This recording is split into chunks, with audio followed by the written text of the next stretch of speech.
everyone. We are back again with our Karka videos. Thank you for watching our Atma Karka videos and giving us so much love and wonderful comments. And with the popular demand, we're going to be doing Darakaraka today. So I welcome Kṣaṇāti for our Darakaraka video. Hello, Kṣaṇāti.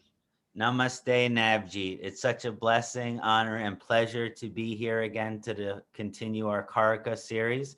We discussed the Atma Karaka, and now we're going to discuss the second most popular Karaka as the Darakaraka.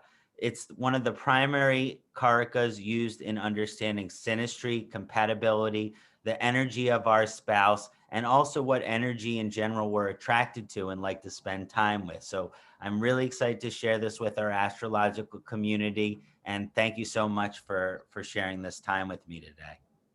Thank you. Thank you, Kṣaṇāti. Thank you for joining us today. And thank you for always, enlightening us with the more great information, new information. And everyone, I hope you guys enjoy this video too. All right, we can start with our Darakaraka. So just to give a little bit of an introduction on what the Darakaraka is, I'm going to share my wife, Agradevi, and my chart to understand how to use the Darakaraka and how we understand it in the Jyotish.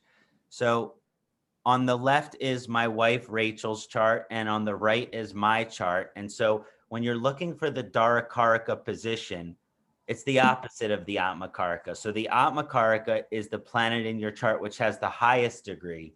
The Darakaraka is the planet in your chart which has the lowest degree. And so I just want to use this in my wife and I's chart to help us understand a little bit about what this energy really is all about. So if you look at my wife's chart here, the lowest planetary degree in her chart is Saturn.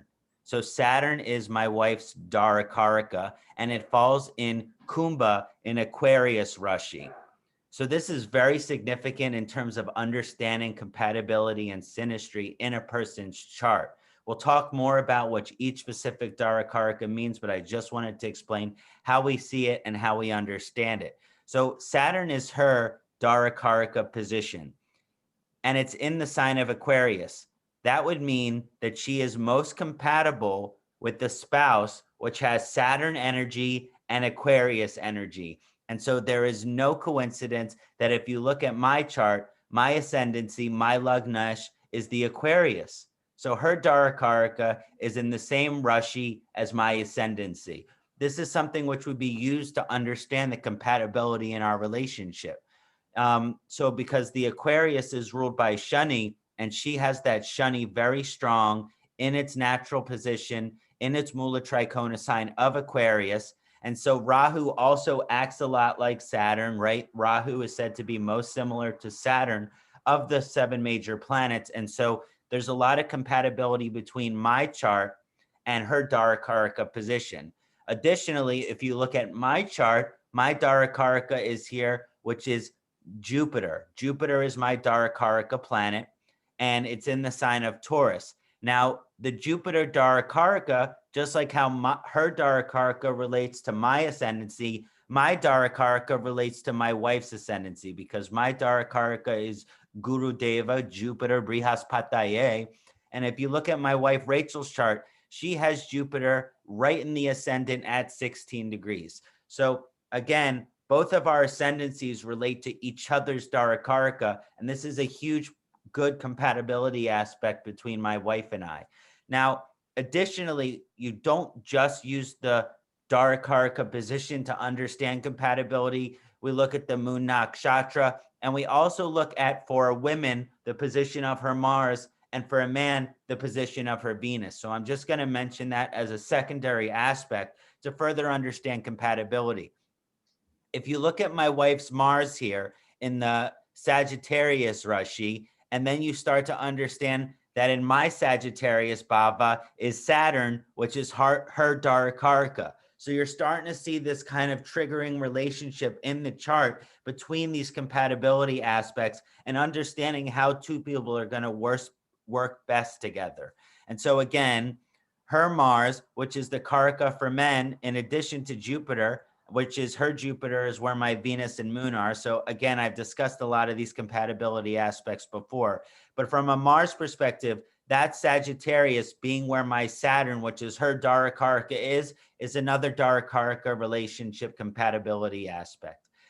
Now, for a man, you would look at the Venus, and my Venus is in Libra, Rashi, and then that is her ascendant or her rising sign as well. So again, luckily, we are hitting all these compatibility aspects on a lot of different charts, and it relates to the Venus position, and it relates to the Mars position, and it relates to the Darakaraka position. And when all of these things kind of relate back to the Darakaraka position in the chart, it's really going to help these two people not just get along in terms of compatibility, but one of the Darakaraka significations is they're going to enjoy spending most of their time with this type of Darakaraka person. And so obviously that helps a lot in the relationship when your partner gets to be your best friend and you really enjoy spending time with them as well. So I just wanted to point that out, how we understand the Darakaraka and other relationship compatibility aspects before we start to dive into this discussion in further detail. So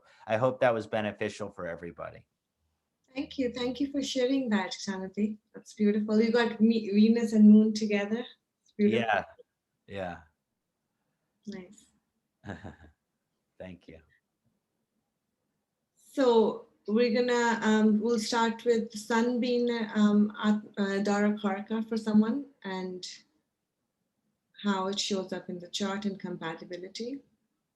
Definitely. So the sun is a great Darakaraka position, although traditionally speaking, again, when we look at Darakaraka as it's traditionally been understood, it's a little bit different for a man having that Darakaraka position, a male versus a female having that Darakaraka position. Not because of any gender bias or anything like that, but because of the disposition and balance of masculine and feminine energies. It's something that we understand in the Darakaraka.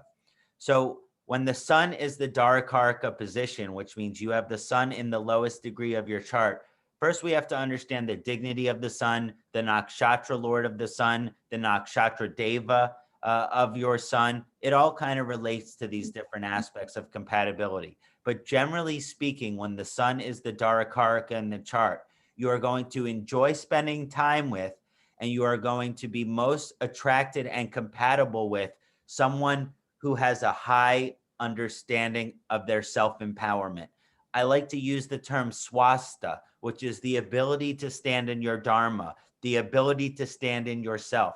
And so the sun Darakaraka position means that you will be attracted to someone and most compatible with someone who believes in themselves, is confident, is a natural leader, has natural kind of power aspects to who they are, where they're successful in what they do and they believe in themselves. And they also might be given a high position in their life, such as director, such as manager, such as CEO. But when it comes to the romantic compatibility aspect, which is what we're going to focus on with the Darakaraka, what the person is not going to be attracted to is really helpful to understand when we have a Darakaraka position. If you have the sun as your Darakaraka, you are not going to be attracted to someone who has low self-esteem, someone who doesn't believe in themselves, someone who doesn't speak with confidence. You know, this is something that is absolutely essential, is that this person has a lot of empowerment in themselves, natural leadership abilities, a strong sense of wanting to grow and prosper and be successful in their life.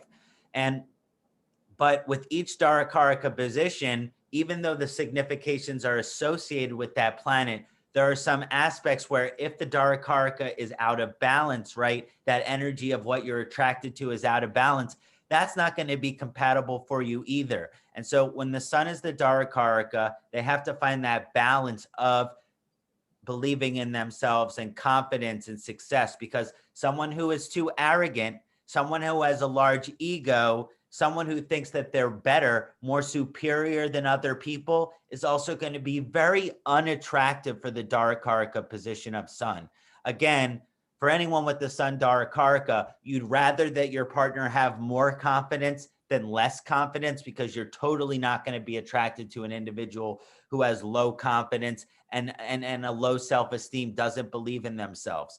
But the balanced energy is really what the individual is looking for with the Darakaraka. And so they don't want someone who is brash and arrogant and has a superiority complex and thinks that they're holier than thou and thinks that they're better than thou. That is not going to be a strong compatibility aspect.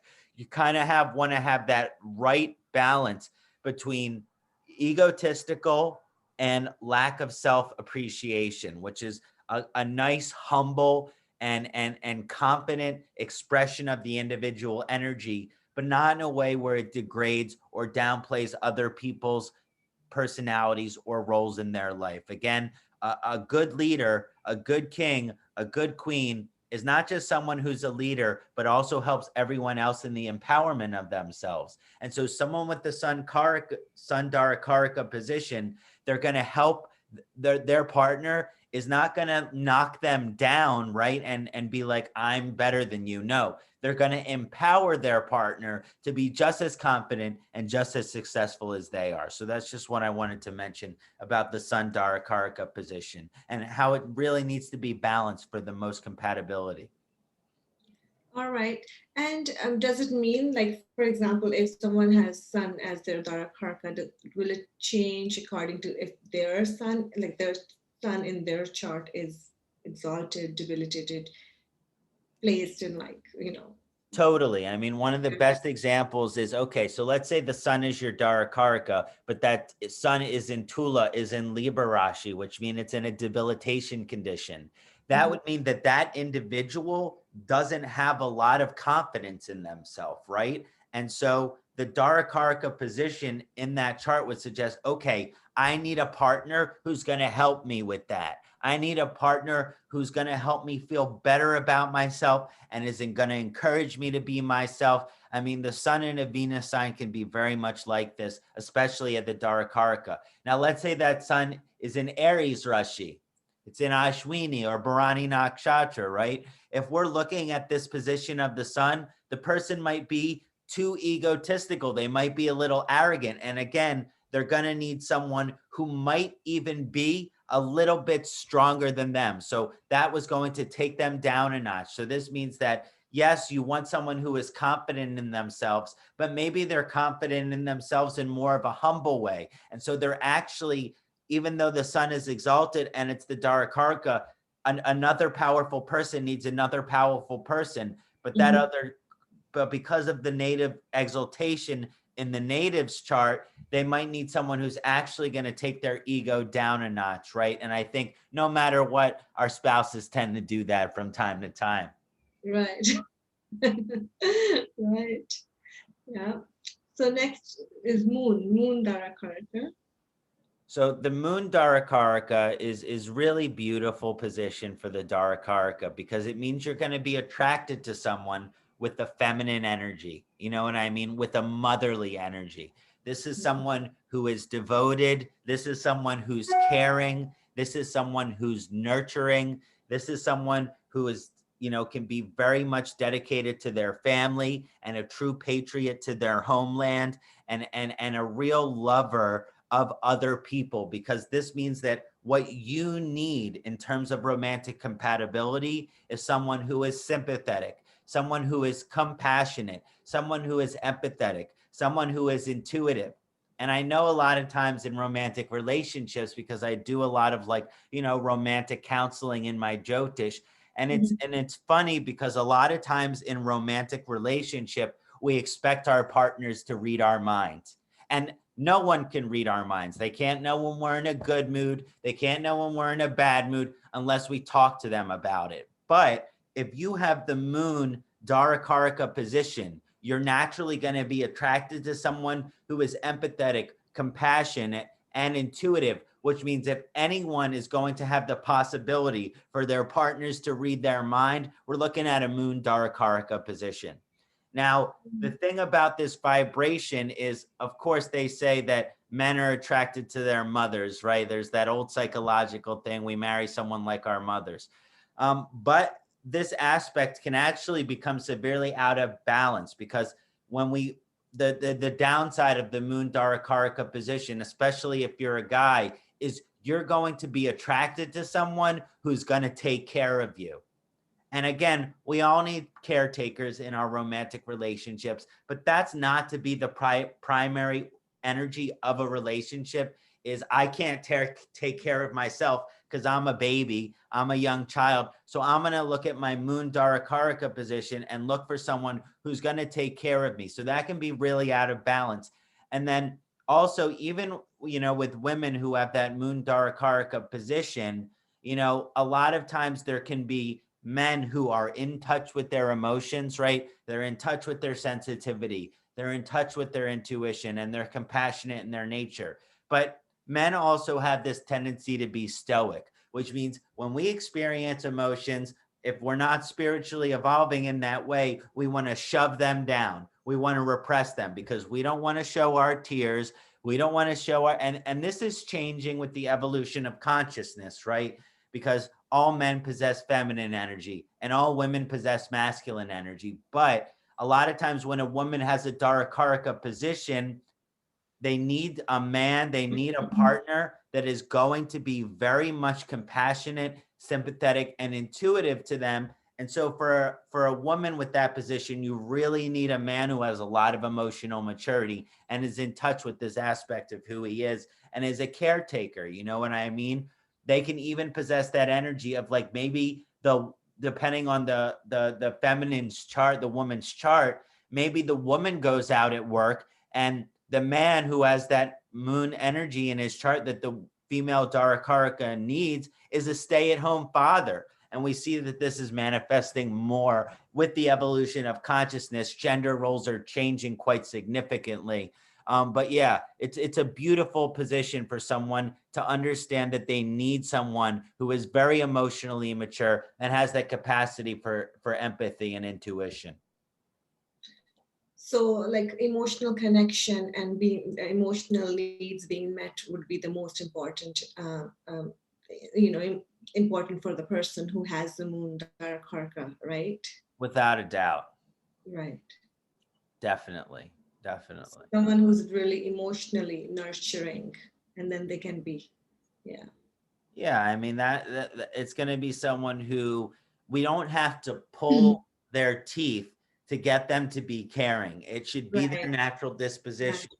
Natural. Which means, if someone has the moon Darakaraka and they're not feeling well on any given day, they should have the kind of partner that asks, you know what, I can tell that you're not feeling well, and what can I do to help? Right. Right. Wow, that's nice. Yeah, it's a nice position. Yeah.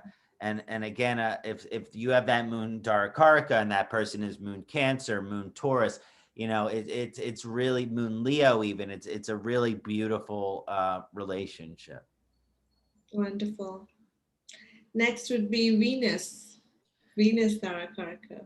So Venus Darakaraka is a little bit misunderstood, because again, a lot of times with Venus, it's like, okay, Venus Darakaraka, which means we need someone who's really pretty or beautiful or handsome, and we need them, to be able to be very elegant. And no, that's not what the Venus Darakaraka is. The Venus Darakaraka, when you have the Venus Darakaraka, and of course the natal position of Venus in both the natal and the spouse's chart are significant here.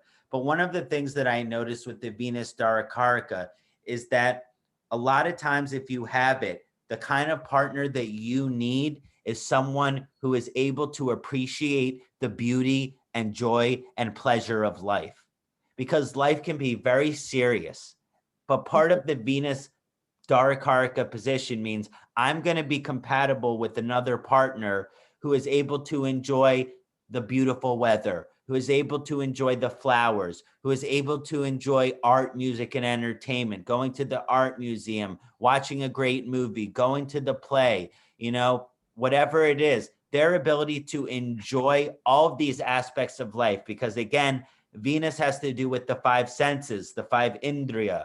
And when there's this energy of the Venus Darakaraka, it is really going to support a native to be attracted to someone who has this kind of like appreciation of using their senses in a really refined manner. So again, this can be out of balance if the Venus is the Darakaraka, because sometimes for people who have the Venus Darakaraka based on the position in the natal and the spouse's chart, they're attracted to someone who is hedonistic. That means they're attracted to someone who is addicted to the pleasure.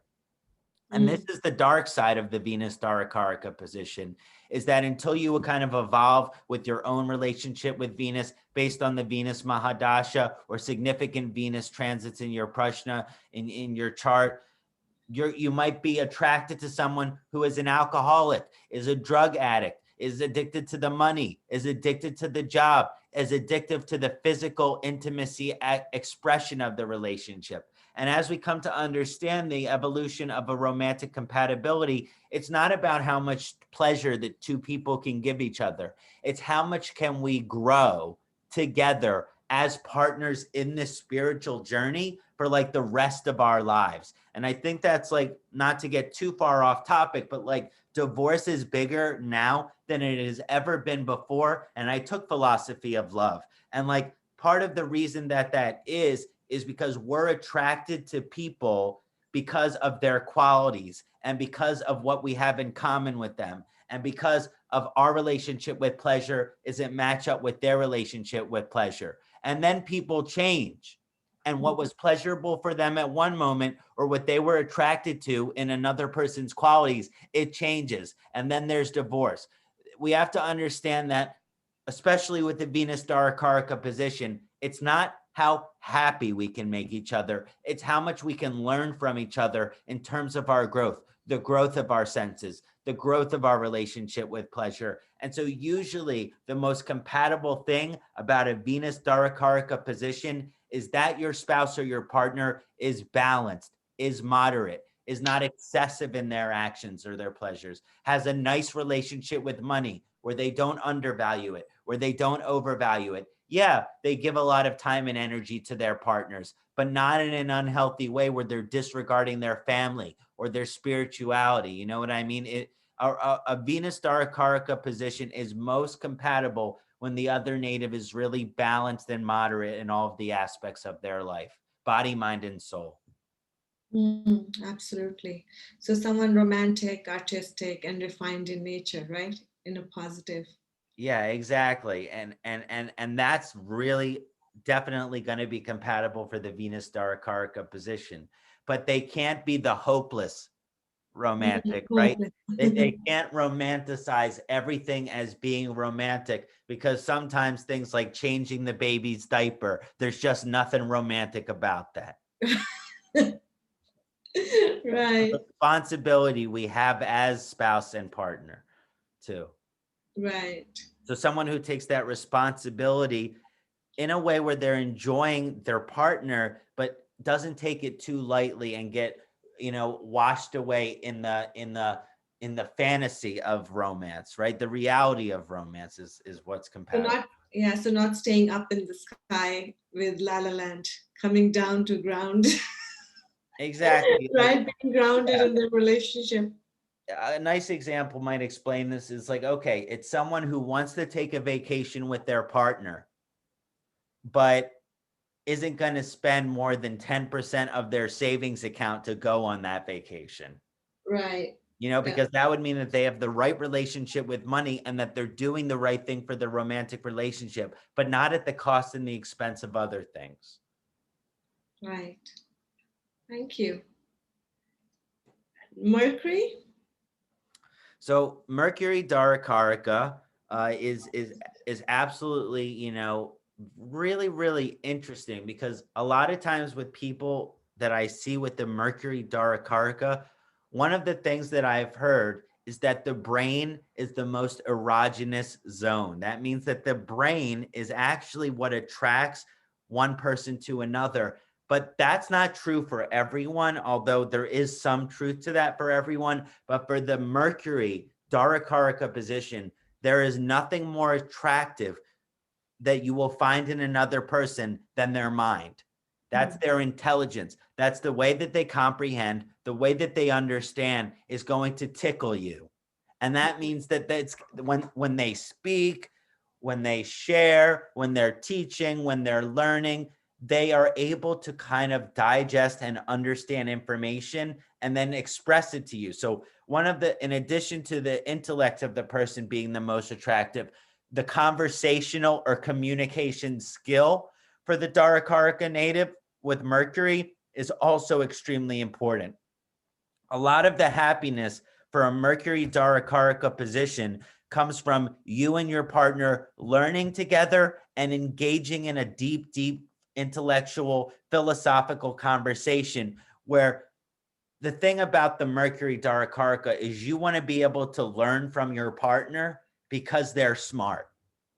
And Mm, so the most compatible aspect here for a Mercury Darakaraka is to have a highly intelligent partner, mm, to have a partner that always wants to learn. And it's not just about their ability to speak, but also Mercury Darakaraka is most compatible with other people who are willing to listen.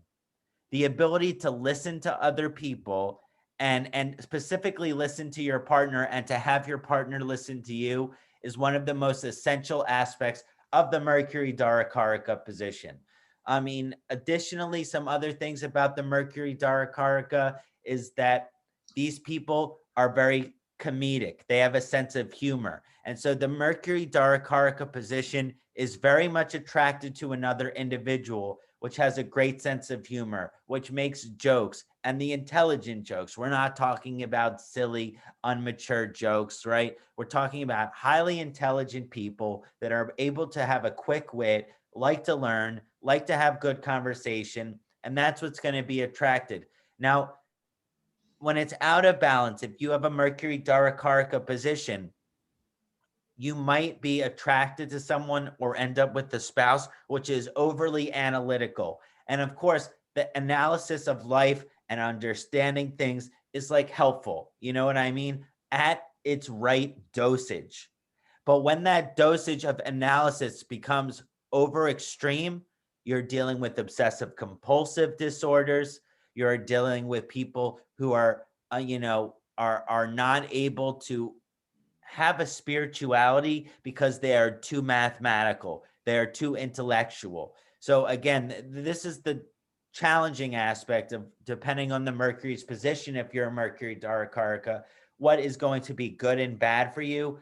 It's someone who again is intellectually oriented and does things that support their intellectual growth, but not at the expense of being too overly analytical about things. so that would mean people with Mercury Darakaraka in general enjoy company of people who are very communicative, intelligent, someone they can also have fun with and have, hobbies that they can enjoy together. 100%, but nothing angers a Mercury Darakaraka more than someone who talks too much and talks with the unintelligence, or what I call the diarrhea out of the mouth. So this is this energy where someone is speaking, speaking, and speaking, but they're repeating the same thing. They're talking about things that are not interesting.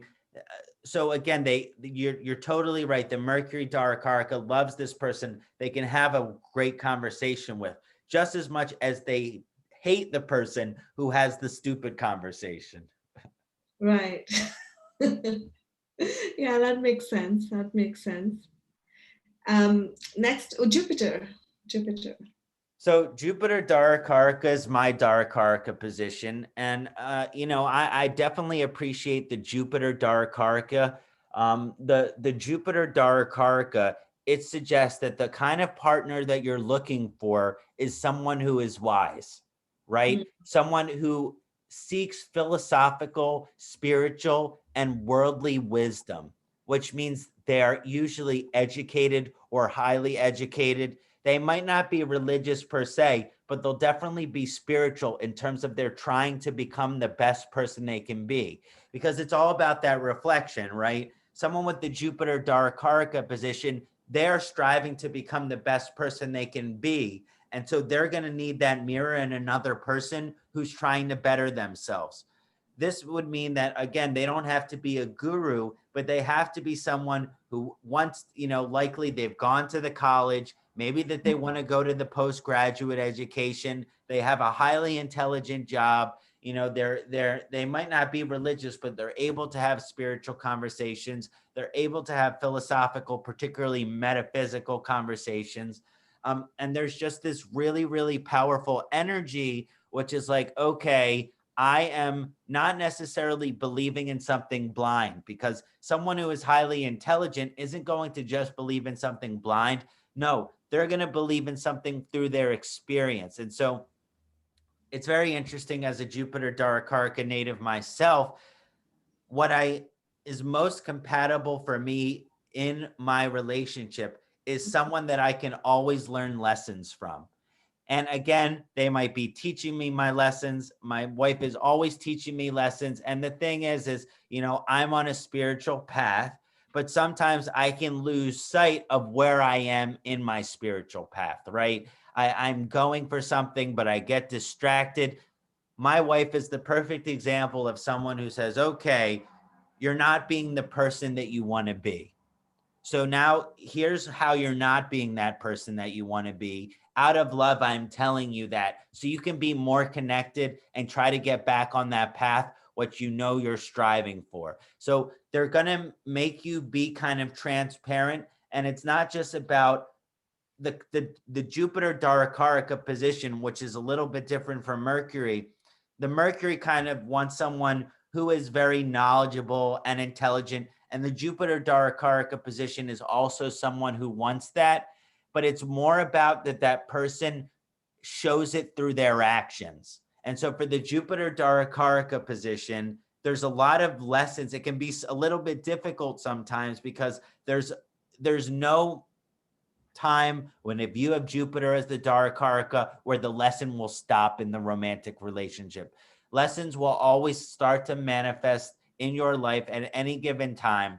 And these people, they're attracted to different cultures and different spiritualities, and they really are try to be as much as possible open-minded about understanding different things, but they're definitely philosophical in their nature. The partner of the Jupiter Darakaraka, they're moral and ethical in their nature, which means they don't just talk the talk, but they walk the walk, and they try to lead a better life. And the thing is when a strong Jupiter, a person is a good person without need of recognition that they're the good person. So someone is the Jupiter Darakaraka, their partner is most compatible for someone who is very wise, very knowledgeable and ethical, but isn't like, I'm a great person because of all of these things. No, they lead a very transparent life. And so a disharmonious, a supportive Jupiter Darakaraka position, it might be someone who is wise, but think they're a know-it-all, right? They think that I know more than this person, and I'm deeper than this person, and I'm more educated than this person. That could happen with the Jupiter Darakaraka attraction, but that's not going to be compatible. No guru says I'm a guru. If as soon as the guru says I'm a guru, then they're not a guru anymore, because again, it's humility that is the most attractive thing for the wise person who's looking for a partner with the Jupiter Darakarakas, is humble wisdom, not inflated ego wisdom. And also they themselves being very optimistic people, right? So Optimistic. That means that when bad things happen in their life, they might not even say that they're bad. yeah. Like the Jupiter Darakaraka spouse is someone who, when they get sick, they don't tell you. When they're unhappy, they don't tell you, because they know that that's going to pass. So what's the point of bringing the negativity into this moment? Yeah, absolutely. That's beautiful. Thank you. Now, Mars as your Darakaraka.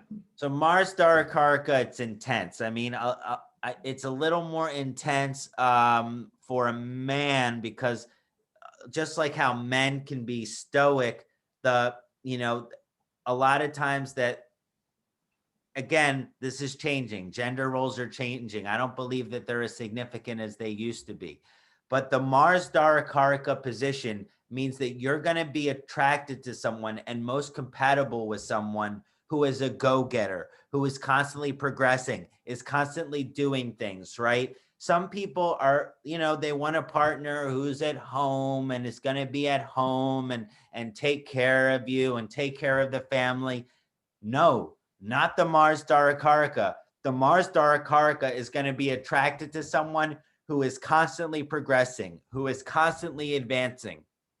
And so usually if you, and there are exceptions here, but if you have the Mars Darakaraka position, that might mean that your partner is not at home most of the time because they're too busy being outside of the house, going to their next level of growth in their career, going to the next level of their growth in spirituality, depending on where the Mars is positioned. And they're also very much, Mars has to do with the action and energy and the exercise, the physical exercise of the body.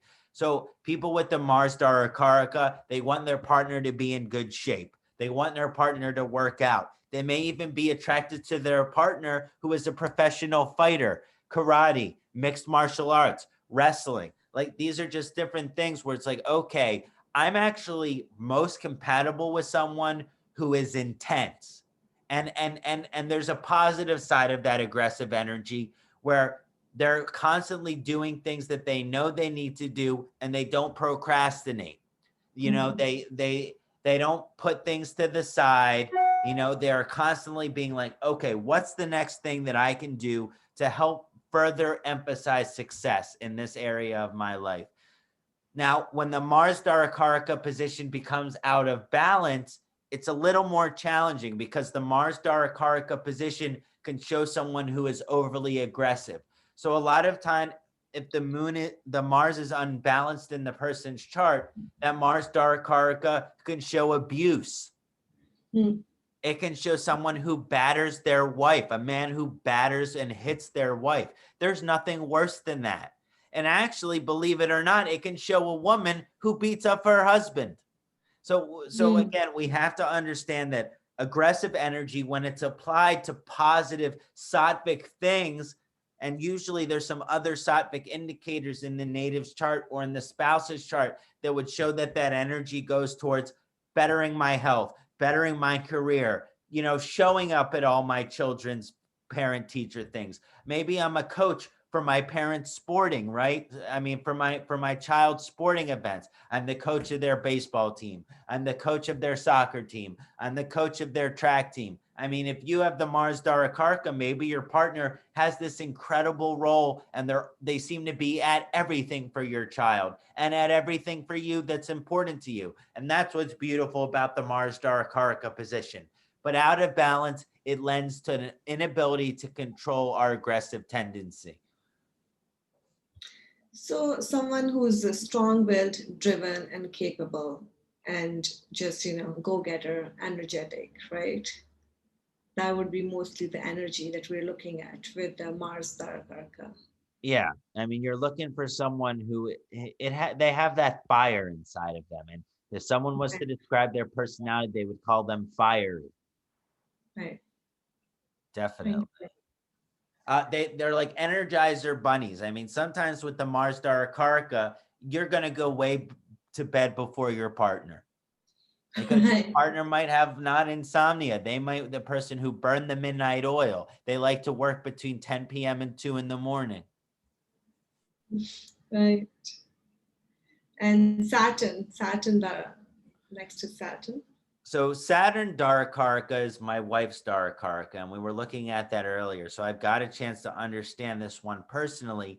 And so I'm 32 years old. My wife is 27. So like one of the things that you see with that Darakaraka of Saturn is you're going to be most compatible and most attracted to an older person, someone who's more mature, because usually, my wife has Saturn in Aquarius. She's very mature for her age. A lot of the women her age, they're way more petty and they're not as focused on their careers and they're not as interested in having a family. And like my wife is very much a serious person, and she has a great light heart too. But I'm very much serious about my career. I'm serious about the Jyotish. They want someone who is going to be very much devoted in the relationship. They're not going to take the marriage lightly.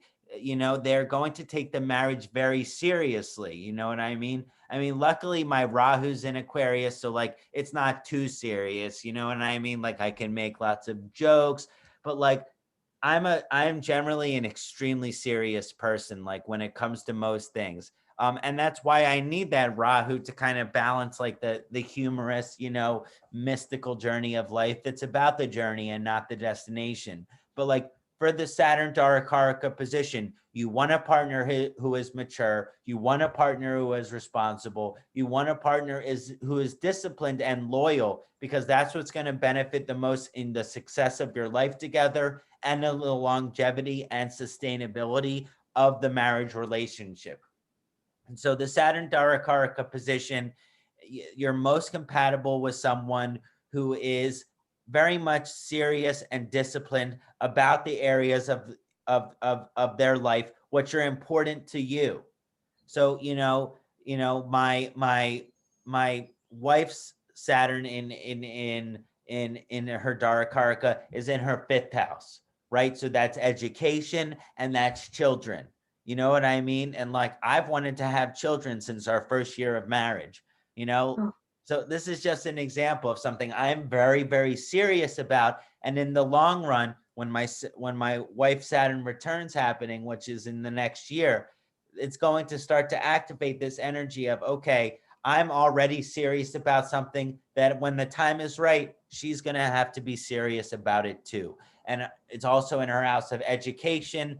And when it comes to my career and the education of Jyotish, there's nothing I'm more serious about. I've dedicated my life to this science. So again, there is this aspect of, okay, I don't want someone who is too nonchalant. I don't want someone who is too easygoing, because life is not easy. And so I want someone, if I have a Saturn Darakaraka, who's going to take life and the things that are important to me seriously too. Now, got the unbalanced version of this, if you have a Saturn Darakaraka, is someone who's too serious, someone who can't it. laugh, someone who can't joke. They have weak Mercury, weak Rahu, and Saturn very strong in their chart. And again, they're not able to enjoy life to the same extent. And then also, Saturn can represent difficult experiences. And so something that's challenging about a Saturn Darakaraka is that your partner has been through many, many difficult experiences, and maybe it's hard for them to get over those experiences. I mean, my community knows that with, a little over a year ago, my brother, he passed away.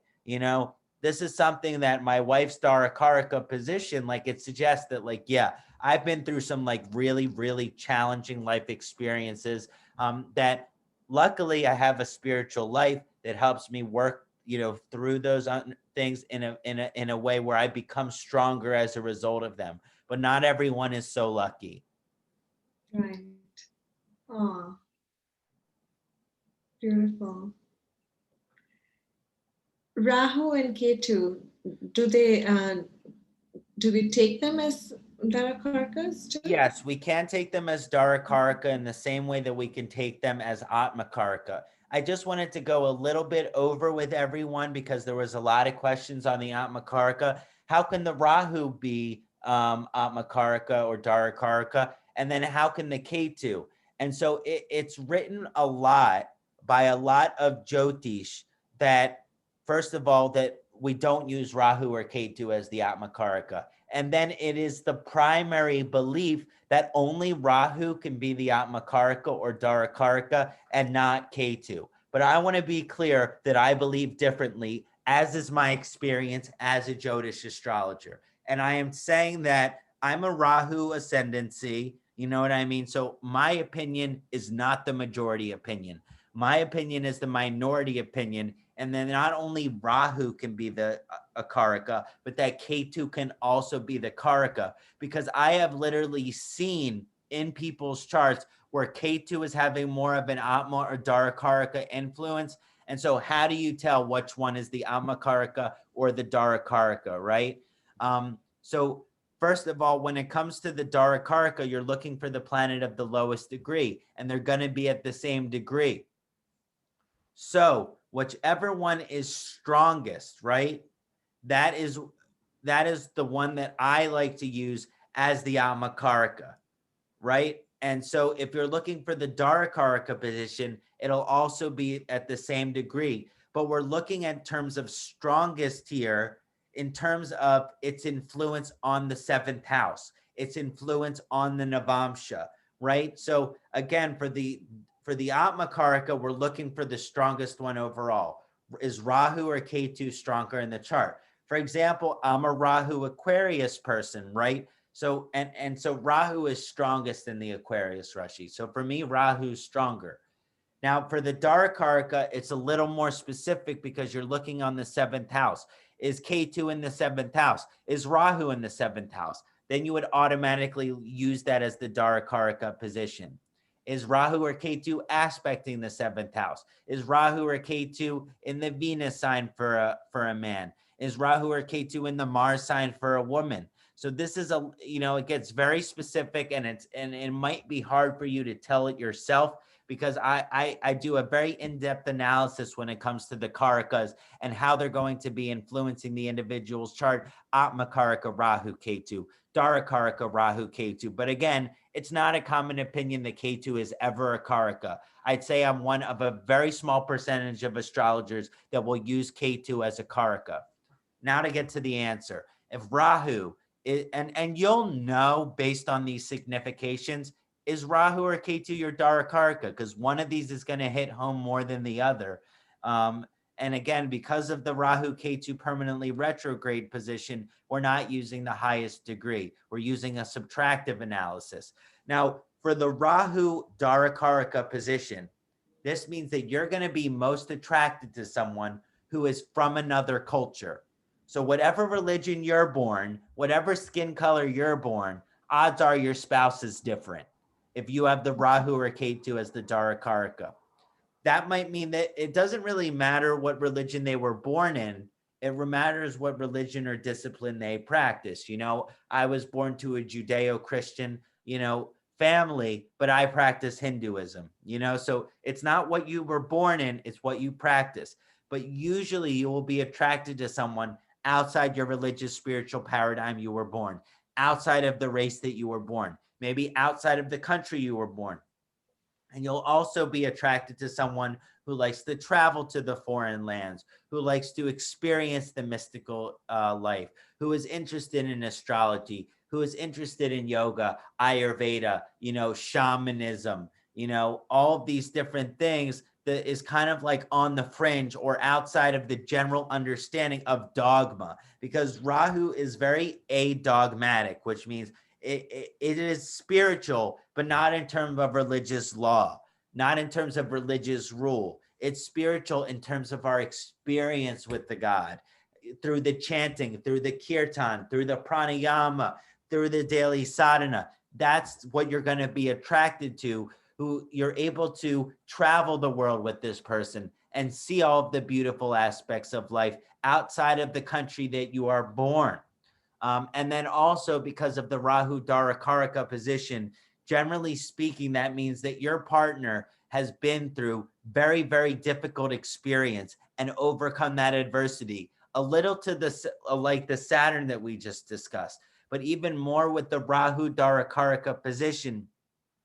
This might mean that they're the black sheep of their family, which means their family has a certain way that they are. And this individual that you're the partner to is very outside of that kind of family. They're looked at as being the strange person, the weird person in their family. And that is actually what makes them special, right? Who wants to be normal? I know as a Rahu ascendant, the last thing I want to be is normal. Normal is boring. Normal is unexciting. This is definitely true for the person that has the Rahu Darakaraka position. They're looking for someone who is very different, not in just the way they look or in their beliefs, but in how they approach the life as well. Right.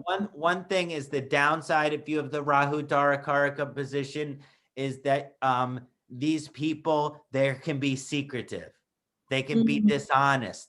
They can be, someone who has two life, right? They have one life that they show you and another life that they live in the secret. So again, if you have the Rahu Darakaraka, make sure that your partner is transparent and honest in their life. Right. So I guess because mostly when I've seen when they calculate astrology calculation of your birth details, usually when they give all the karakas, they don't, like, I've never seen giving them, Rahu or Ketu. So if someone really wants to find out, they could probably consult you and find out, because I have never seen it on, like for example, AstroSage or other apps. I have never seen it being with different people's charts. So that would be interesting to know, because otherwise, how would you really know, right? Yeah, I mean, I do Karaka focused consultations where we look at the Karakas in the D1 and the D7 and the D9, and we understand them. And to me, when it comes to the Rahu Ketu thing, like, I think that sometimes Rahu and Ketu are even more important than the other planets. And so I love Rahu and Ketu. They rule our karma. They have more influence on our human life on a daily basis than a lot of the other planets do. And so to me, it's disrespectful to not consider them as Karaka. Right. And some people, I think I've read it somewhere online, that they just do focused reading just on Rahu and Ketu because they're the main, karmic and where you need to work on. So, right, in your chart. So that would be really interesting. Yeah, I mean, even in my natal chart analysis, in my 2-hour analysis, I'll spend at least 30 minutes discussing Rahu and Ketu's position. Oh, wow. Wonderful. Yeah. Yeah, so if anyone needs to know about their Rahu Ketu, like if that's their Karkas or their Darakarkas, it'll be good to get a reading with the Kṣaṇāti and find out. It would be my honor and pleasure. And just to touch on the Ketu Darakaraka position, if, Yeah. if, if you calculate it and it could be Rahu or Ketu, you'll know based on these significations if it's Ketu. Because the Ketu Darakaraka position is someone who is absolutely obsessed with the enlightenment. They are obsessed with moksha. And again, that sounds great. That means you have a spiritual partner. It also means that you have a partner that doesn't care as much about regular life. They don't Mm. care about job. They don't care about these attachments, because the purpose of someone who has a Ketu Darakaraka means that your partner is going to help take you to the moksha. And, Right. and so if you have the Ketu Darakaraka, your person may be a renunciate. They are against the money. They are against the job. They are against the society. They are against the political party. They are against the government. These are things that, again, is going to be helpful for someone who has the Ketu Darakaraka position to have a partner that helps grow them on their spiritual path. And so one of the things that I've seen when I do the Karaka analysis and I see Ketu as the Darakaraka planet in the chart, it usually means that the native has these attachments in their life, which we can see with the Rahu, we can see with the Venus, we can see what the attachments are for the person. So their spouse is there to help them remove that attachment.